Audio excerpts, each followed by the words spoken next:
Taxonomy first ചാപ്റ്ററിൻ്റെ next portion ടാക്സോണമിയാണ്. എന്താണ് ടാക്സോണമി എന്ന് നമുക്കറിയാം. ടാക്സോണമി എന്ന് പറഞ്ഞാൽ ഒരു സുവോളജിയുടെ സ്പെഷ്യൽ ബ്രാഞ്ചാണ്. ഇതിനകത്ത് നമ്മൾ ജീവികളുടെ ഐഡൻറ്റിഫിക്കേഷൻ, ക്ലാസിഫിക്കേഷൻ, നോമൻക്ലേച്ചർ ഈ 3 സംഗതികളാണ് ടാക്സോണമിയുടെ സ്റ്റെപ്പുകളായിട്ട് വരിക. അതായത് നമുക്കൊരു അനിമൽസിനെ ഈ ലോകത്ത് കാണുന്ന കോടാനുകോടി മില്യൺസ് ഓഫ് വരുന്ന അനിമൽസിനെ അതിൻ്റെ ക്യാരക്ടേഴ്സിൻ്റെ അടിസ്ഥാനത്തിൽ ഗ്രൂപ്പുകളാക്കി തിരിക്കുക.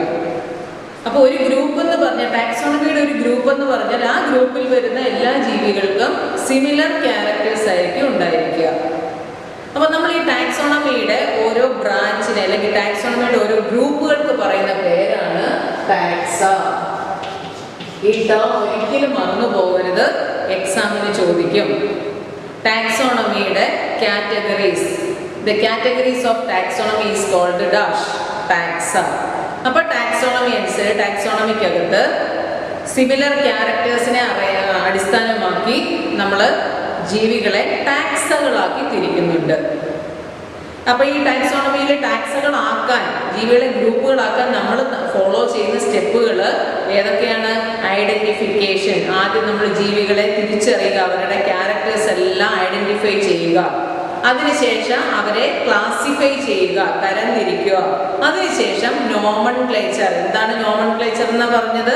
നെയിമിംഗ് ഓഫ് ആൻ ഓർഗാനിസം, ജീവികൾക്ക് പേര് കൊടുക്കുക. ഇനി ആരാണ് father of taxonomy? Paul Linnaeus. എന്തുകൊണ്ടാണ് അദ്ദേഹത്തിന് അങ്ങനെ പറയാൻ കാരണം? സിസ്റ്റമാറ്റിക്സ് എന്ന് പറയുന്ന ജീവികളെ കൃത്യമായി അറേഞ്ച് ചെയ്യുക, ഒരു സിസ്റ്റമാറ്റിക് അറേഞ്ച്മെന്റ്സ്.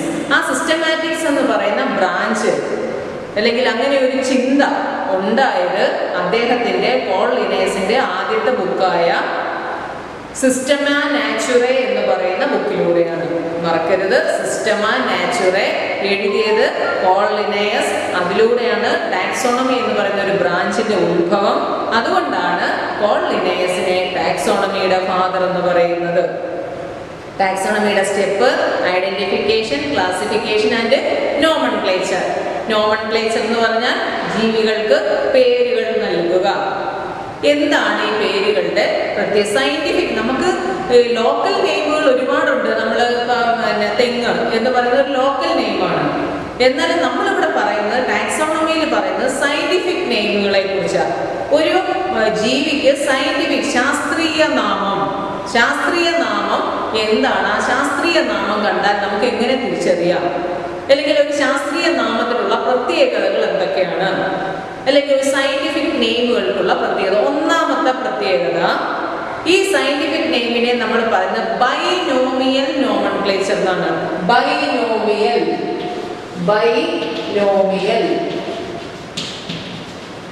എന്താണ്? ബൈ എന്ന് പറഞ്ഞാൽ രണ്ട് പാർട്ട് ഉണ്ട്. നമ്മൾ ഒരു ഈ ഭൂമിയിലെ ഏത് ജീവിയുടെ, ഏത് പ്ലാന്റിന്റെ സയന്റിഫിക് നെയിം നോക്കിയാലും ആ സയന്റിഫിക് നെയിമിന് 2 പാർട്ട് ഉണ്ടായിരിക്കും. ആദ്യത്തെ പാർട്ടിനെ നമുക്ക് ജീനസ് നെയിം എന്ന് പറയാം. രണ്ടാമത്തെ പാർട്ടിനെ നമുക്ക് സ്പീഷീസ് നെയിം എന്ന് പറയാം. അങ്ങനെ ഓരോ സയന്റിഫിക് നെയിമും 2 പാർട്ടുകൾ ചേർന്ന് ആയതുകൊണ്ടാണ് നമ്മൾ അതിനെ ബൈനോമിയൽ നോമൻക്ലേച്ചർ എന്ന് പറയുക. അത് ചോദിക്കുക എക്സാമിന്. എന്തുകൊണ്ടാണ് scientific naming process is called binomial nomenclature, അല്ലെങ്കിൽ taxonomical nomenclature is called binomial nomenclature. എന്താ കാരണം? Each scientific name containing 2 part.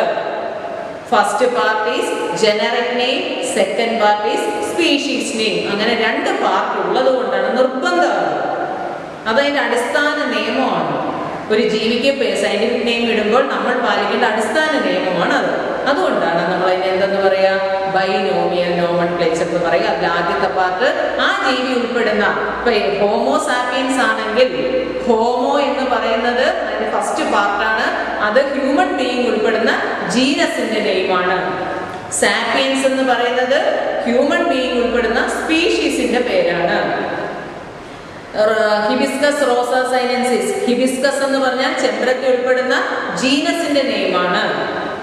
റോസ സൈനൻസിസ് എന്ന് പറയുന്നത് ചെമ്പരത്തി ഉൾപ്പെടുന്ന സ്പീഷീസിന്റെ നെയിമാണ്. അങ്ങനെ ഒരുപാട്, അങ്ങനെ ഏത് സയന്റിഫിക് നെയിം എടുത്ത് നോക്കിയാലും നിങ്ങൾ ഇന്ന് തന്നെ സെർച്ച് ചെയ്ത് നോക്കുക, കുറേ ജീവികളുടെ സയന്റിഫിക് നെയിം എടുത്ത് നോക്കുക, അല്ലെങ്കിൽ ബൈനോമിയൽ നോമൻക്ലേച്ചർ എടുത്ത് നോക്കിയാൽ നിങ്ങൾക്ക് കാണാം അവിടെയൊക്കെ രണ്ട്. പാൻതെറ ലിയോ, പാൻതെറ ഏതിന്റെ സയന്റിഫിക് നെയിം? അത് സിംഹത്തിന്റെ. പാൻതെറ എന്ന് പറയുന്നത് സിംഹം ഉൾപ്പെടുന്ന ജീനസിന്റെ നെയിമും ലിയോ എന്ന് പറയുന്നത് സിംഹം ഉൾപ്പെടുന്ന സ്പീഷീസിന്റെ നെയിമുമാണ്. അപ്പൊ അങ്ങനെ ഏതെടുത്ത് നോക്കിയാലും നിങ്ങൾക്ക് അത് മനസ്സിലാവും. അപ്പൊ ബൈനോമിയൽ നോമൻക്ലേച്ചർ എന്ന് പറയാൻ കാരണം ടാക്സോണമിക്കൽ നോമൻക്ലേച്ചർ അനുസരിച്ച് സയന്റിഫിക് നെയിമിന് 2 പാർട്ട് ഉണ്ടായിരിക്കും. ഒന്നാമത്തെ പാർട്ട് എന്ന് പറഞ്ഞാൽ ആ ജീവി ഉൾപ്പെടുന്ന ജീനസിന്റെ നെയിം, രണ്ടാമത്തെ പാർട്ട് ആ ജീവി ഉൾപ്പെടുന്ന സ്പീഷീസിന്റെ നെയിം. അങ്ങനെ 2 പാർട്ട് ഉള്ളതുകൊണ്ട് നമ്മൾ നോമൻക്ലേച്ചറിനെ ടാക്സോണമിക്കൽ നോമൻക്ലേച്ചർ എന്ന് വിളിക്കുന്നു. ഇനി ഈ പേരുകൾ എഴുതുമ്പോൾ നമ്മൾ എന്തെങ്കിലും ശ്രദ്ധിക്കേണ്ടതുണ്ടോ? The general rules we follow when we write a scientific name. നമ്മളൊരു ശാസ്ത്രീയ നാമം എഴുതുമ്പോൾ നമ്മൾ പാലിക്കേണ്ട നിയമങ്ങൾ എന്താണ്? വെറുതെ നമുക്ക് അങ്ങോട്ട് എഴുതാൻ പറ്റത്തില്ല. ഒരു കാര്യം നിങ്ങൾ മനസ്സിലാക്കുക, ഈ ബൈനോമിയൽ നോമൻക്ലേച്ചർ അല്ലെങ്കിൽ ഈ സയന്റിഫിക് നെയിം എടുക്കുന്നത് സാധാരണ ലാറ്റിൻ ലാംഗ്വേജിൽ നിന്ന്, ലാറ്റിൻ ഭാഷയിൽ നിന്നാണ് നമ്മൾ ഈ പേരുകൾ എടുക്കുക. അതുകൊണ്ട് തന്നെ നമ്മളത് എഴുതുന്നത് ഇറ്റാലിക്സിലായിരിക്കും. ഇപ്പം നിങ്ങൾ നോട്ട്ബുക്ക് ഒക്കെ എടുത്ത് നോക്കിയാൽ, അല്ലെങ്കിൽ സുവോളജിക്കൽ ടെക്സ്റ്റ് എടുത്ത് നോക്കിയാൽ, അല്ലെങ്കിൽ ടാക്സോണമിക്കൽ ടെക്സ്റ്റുകൾ എടുത്ത് നോക്കിയാൽ ഈ സയന്റിഫിക് നെയിം ഒരു ജീവിയുടെ എഴുതുന്നത് ഇറ്റാലിക്സിലായിരിക്കും. ഇങ്ങനെ വലിയ ചരിഞ്ഞുള്ള ഒരു അക്ഷരത്തിലായിരിക്കും എഴുതുക. നമുക്ക് ആ ബാക്കി കട്ട അക്ഷരത്തിൽ ഇത് മാത്രം വരുമ്പോൾ ഇങ്ങനെ ചരിച്ചൊരു പ്രത്യേക രീതിയിലായിരിക്കും എഴുതുക. ഇനി നമ്മൾ നോട്ട്ബുക്കിലാണെങ്കിലോ, നോട്ട്ബുക്കിലാണ് ഈ പേര് എഴുതുന്നതെങ്കിൽ നിങ്ങൾ എപ്പോഴും ശ്രദ്ധിക്കുക, അത് ആ സെപ്പറേറ്റ്ലി അണ്ടർലൈൻ ചെയ്തിരിക്കണം. ഇപ്പൊ ഹോമോ സാപ്പിയൻസ് എന്ന് എഴുതിയാൽ ഹോമോ സാപ്പിയൻസ് എന്ന് എഴുതിയിട്ട് നമ്മൾ ബൈ ഹാൻഡ് അല്ലെ നോട്ട്ബുക്കിൽ നമ്മൾ എഴുതുമ്പോൾ ഇറ്റാലിക്സിൽ എഴുതണ്ട, നിങ്ങൾ ഇങ്ങനെ തന്നെ എഴുതിയിട്ട് ഇത് സെപ്പറേറ്റ് അണ്ടർലൈൻ ചെയ്തിരിക്കണം. അങ്ങനെ അണ്ടർലൈൻ ചെയ്തിട്ടില്ലെങ്കിൽ അത് ഭയങ്കര തെറ്റാണ്. ഇപ്പൊ എക്സാമിന് നിങ്ങൾക്ക് ഏതെങ്കിലും ഒരു ജീവിയുടെ പേര് തന്നിട്ട് അതിന്റെ സയന്റിഫിക് നെയിം എഴുതാൻ പറയും. അപ്പൊ നിങ്ങൾ എന്ത് ചെയ്യും? കൃത്യമായിട്ട് സയന്റിഫിക് നെയിം എഴുതി വെക്കും. എഴുതി വെച്ചിട്ട് ഇതുപോലെ അണ്ടർലൈൻ ചെയ്തില്ലെങ്കിൽ മാർക്ക് പോകും. അപ്പൊ അത്രയും കൃത്യമായി ശ്രദ്ധിക്കേണ്ട കാര്യമാണ്. സയന്റിഫിക് നെയിം എഴുതിയാൽ ജീനസ് നെയിമിന് സെപ്പറേറ്റ് ഒരു ലൈൻ, സ്പീഷീസ് നെയിമിന് വേറൊരു ലൈൻ അണ്ടർലൈൻ ചെയ്തിരിക്കണം. അപ്പൊ ഇതെടുക്കുന്നത് ലാറ്റിൻ ഭാഷയിൽ നിന്നാണ്. 2 പാർട്ട് ഉണ്ടായിരിക്കും. ഇനി ഏറ്റവും പ്രധാനപ്പെട്ട ഒരു കാര്യം, ഇത് ഈ സയന്റിഫിക് നെയിം എഴുതുമ്പോൾ first part always starts with capital letter. Genus part എപ്പോഴും ക്യാപിറ്റൽ ലെറ്റർ എഴുതണം. പക്ഷേ സ്പീഷീസ് നെയിം ഒരിക്കലും ക്യാപിറ്റൽ ലെറ്റർ എഴുതാൻ പാടില്ല. സ്പീഷീസ് പാർട്ട് എപ്പോഴും സ്മോൾ ലെറ്ററിലായിരിക്കണം തുടങ്ങുന്നത്. ഇപ്പൊ നിങ്ങൾ സുവോളജിയിൽ ഇനി നിങ്ങൾ എപ്പോഴും ഒരുപാട് തവണ കേൾക്കുന്ന ഒരു ജീവിയുടെ സയന്റിഫിക് നെയിമാണ് പെരിപ്ലാനറ്റ അമേരിക്കാന. പെരിപ്ലാനറ്റ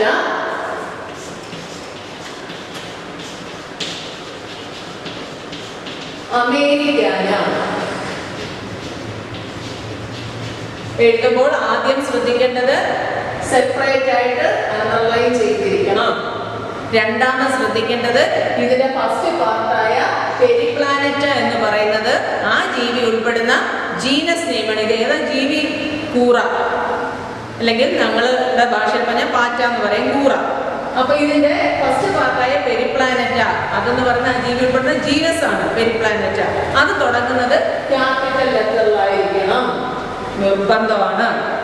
എന്നാൽ രണ്ടാമത്തെ പാർട്ടായ അതിന്റെ സ്പീഷീസ് നെയിമായ അമേരിക്കാന എപ്പോഴും സ്മോൾ ലെറ്ററിലേ തുടങ്ങാൻ പാടുള്ളൂ. അമേരിക്കാന എന്നൊക്കെ കേൾക്കുമ്പോൾ നിങ്ങൾ ഏറ്റവും അമേരിക്കാന ഇച്ചിരി വലിയ അക്ഷരം ഇരുന്നോട്ടെ, അങ്ങനെയല്ല, അത് സ്മോൾ ലെറ്ററിലേ എഴുതാൻ പാടുള്ളൂ. അത് ക്യാപിറ്റൽ ലെറ്ററിൽ എഴുതിയാൽ നിങ്ങളുടെ 1 മാർക്ക് അങ്ങ് പോകും എക്സാമിന്. അപ്പൊ ശ്രദ്ധിക്കേണ്ട കാര്യം ഇതാണ്. അപ്പൊ നിങ്ങളോട് എക്സാമിൽ ചോദിക്കും, ഒരു ജീവിയുടെ സയന്റിഫിക് നെയിം എഴുതുമ്പോൾ ശ്രദ്ധിക്കേണ്ട റൂളുകൾ എന്തൊക്കെയാണ്, നിയമങ്ങൾ എന്തൊക്കെയാണ്? 1, നമ്മളൊരു ജീവിയുടെ സയന്റിഫിക് നെയിം എഴുതുമ്പോൾ അത് സെപ്പറേറ്റ്ലി അണ്ടർലൈൻ ചെയ്തിരിക്കണം. രണ്ടാമത്തത്, അതിന്റെ ഫസ്റ്റ് പാർട്ട് എന്ന് പറഞ്ഞാൽ ആ ജീവി ഉൾപ്പെടുന്ന ജനറിക് ജീനസിന്റെ നെയിമാണ്. സെക്കൻഡ് പാർട്ട് എന്ന് പറഞ്ഞാൽ ആ ജീവി ഉൾപ്പെടുന്ന സ്പീഷീസ് നെയിമാണ്. ജീനസ് നെയിം എപ്പോഴും ക്യാപിറ്റൽ ലെറ്ററിലായി സ്റ്റാർട്ട് ചെയ്യാൻ പാടുള്ളൂ. സ്പീഷീസ് നെയിം സ്മോൾ ലെറ്ററിലും ആയിരിക്കണം. ഇത് 2 കാര്യങ്ങളാണ് നിർബന്ധമായി നിങ്ങൾ ശ്രദ്ധിക്കേണ്ടത്. ഇനി നമ്മൾ ഒരു ജീവിയെ കണ്ടുപിടിച്ചു. ആരാണ് ആ ജീവിക്ക് ഈ സയന്റിഫിക് നെയിം കൊടുക്കുന്നത്? അപ്പൊ ഞാനും നിങ്ങളെല്ലാം കൂടെ പോയിട്ട് നമ്മളൊരു റിസർച്ചൊക്കെ നടത്തി ഒരു പുതിയ ജീവിയെ അന്വേഷിച്ച് പോയി കണ്ടെത്തിയാൽ നമുക്ക് എല്ലാവരും കൂടെ ചേർന്ന് S1A S1Bയും സുവോളജിയുടെ ടീച്ചറും കൂടെ ചേർന്നിട്ട് ഒരു പേരങ്ങിടാൻ പറ്റുമോ? അതാണ് അടുത്ത ചോദ്യം. എന്നാൽ പറ്റില്ല. ഇതിനു വേണ്ടി ഇന്റർനാഷണൽ ആയിട്ടുള്ള ലോകം അംഗീകരിച്ച 2 സംഘടനകൾ ഉണ്ട്. ഒന്നെന്ന് പറയുന്നത് ICZN.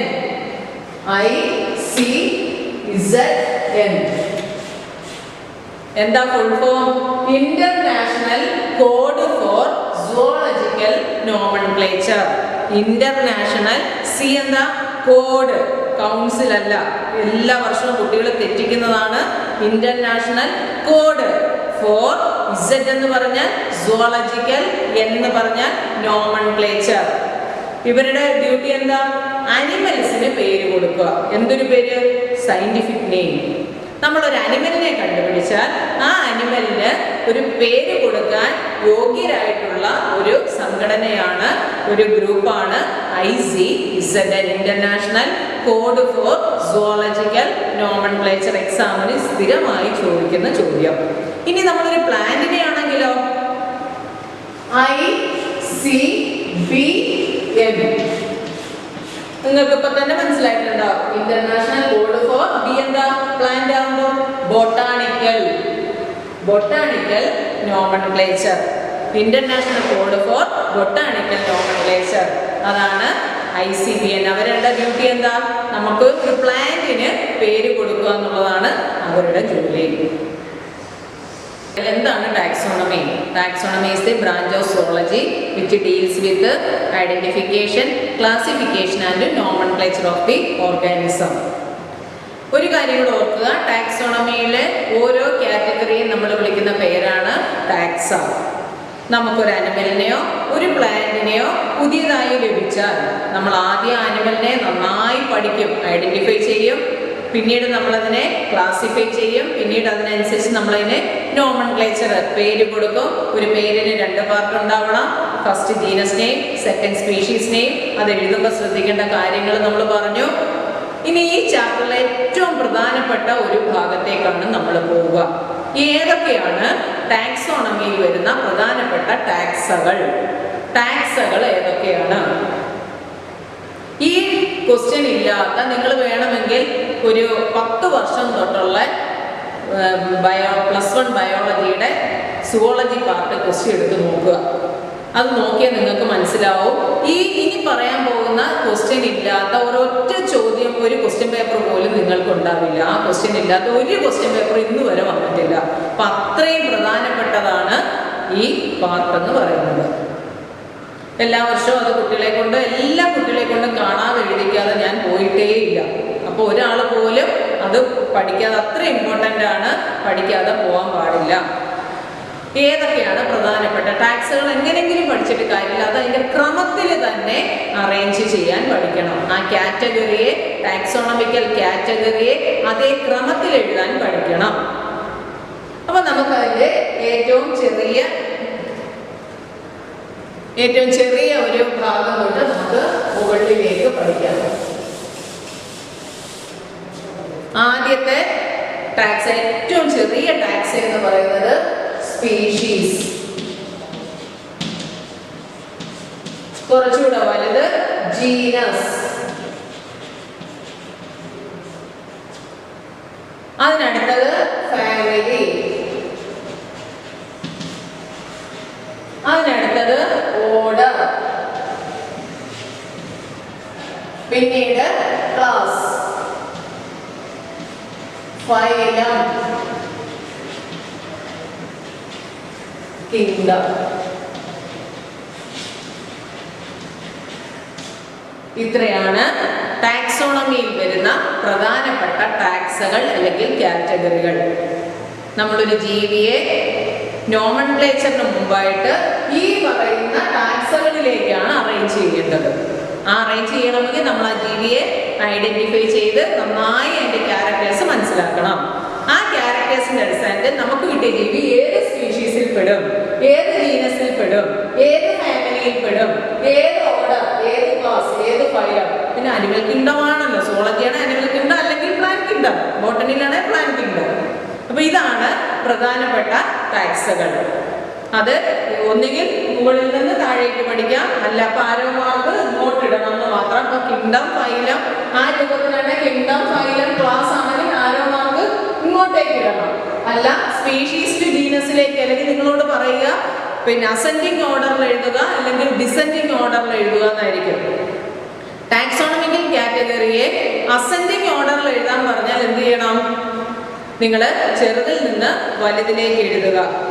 ഡിസെൻഡിങ് ഓർഡറിൽ എഴുതാൻ പറഞ്ഞാൽ നിങ്ങൾ കിങ്ഡത്തിൽ നിന്ന് സ്പീഷീസിലേക്ക് എഴുതുക. അസെൻഡിങ്ങിൽ ഓർഡറിൽ എഴുതാൻ പറഞ്ഞാൽ സ്പീഷീസിൽ നിന്ന് കിങ്ഡത്തിലേക്ക് എഴുതുക. എന്തായാലും അതിനിടയ്ക്കുള്ളതൊന്നും ക്രമം തെറ്റി എഴുതാൻ പാടില്ല. ചിലപ്പോൾ എക്സാമിൽ ഇത് ക്രമം തെറ്റിച്ച് തരും, നിങ്ങളോട് കറക്റ്റ് ഓർഡറിലാക്കാൻ പറയും. അങ്ങനെ പല രൂപത്തിലായിരിക്കും.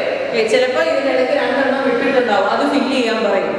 എന്തായാലും ക്രമത്തിൽ എഴുതാൻ പഠിക്കണം. അപ്പൊ ഏറ്റവും ചെറിയ ടാക്സോണിക്കൽ കാറ്റഗറി സ്പീഷീസ്, തൊട്ട് മുകളിൽ ജീനസ്, അതിന് തൊട്ട് മുകളിൽ ഫാമിലി, അതിന് തൊട്ട് മുകളിൽ ഓർഡർ, പിന്നീട് ക്ലാസ്, ഫൈലം, കിങ്ഡം. ഇതാണ് 7 ടാക്സോണമിക്കൽ കാറ്റഗറീസ്. ഇനി ടാക്സോണമിക്കൽ കാറ്റഗറിയിൽ എന്താണ് സ്പീഷീസ് എന്ന് നോക്കാം. എന്താണ് സ്പീഷീസ്? ഇനി ഇതിന് സിംഗുലർ, ഈ ഒരൊറ്റ ടാക്സ് ഒരെണ്ണമാണെങ്കിൽ നമ്മൾ അതിനെ ടാക്സോൺ എന്ന് പറയും. നമ്മൾ നേരത്തെ ടാക്സ എന്ന് പറഞ്ഞത് പ്ലൂറൽ ഫോമാണ്. ഇതെല്ലാം ടാക്സകളാണ്. ഇതിൽ ഒരെണ്ണം പറയുമ്പോൾ നമ്മൾ എന്ത് പറയും? ടാക്സോൺ എന്ന് പറയും, സിംഗുലർ. അപ്പൊ ഇതിലെ ഏറ്റവും ചെറിയ ടാക്സോൺ ഏതാണ്? ഒരു ടാക്സോണമിയിലെ ഏറ്റവും ചെറിയ ടാക്സോൺ സ്പീഷീസ്, ഏറ്റവും വലിയ taxon kingdom, animal kingdom. Species എന്നപ്പോ ടാക്സോണമിയിലെ ഏറ്റവും ചെറിയ ടാക്സോൺ അല്ലെ ടാക്സ എന്താണ്? സ്പീഷീസ് ആണ്. എന്താണ് സ്പീഷീസ് എന്ന് പറഞ്ഞാൽ ഏറ്റവും ചെറിയ കാറ്റഗറി എന്ന് മാത്രം പറഞ്ഞാൽ പോരാ.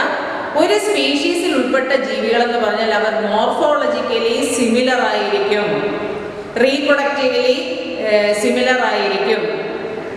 അപ്പൊ ഒരേപോലെയുള്ള ജീവികൾ, അതായത് ഇപ്പം പയർ, ചെറുപയർ എന്ന് പറയുന്ന അല്ലെ പയർ എന്ന് പറയുന്ന അല്ലെങ്കിൽ അരി എന്ന് പറയുന്ന ഒരു സ്പീഷീസ്, അല്ലെങ്കിൽ നിങ്ങൾ പറഞ്ഞ പാൻഡറ ലിയോ, ഇംഗ്ലീഷിൽ ബയോളജിക്കൽ നെയിം തന്നെ പറയാം, പാൻഡറ ലിയോ.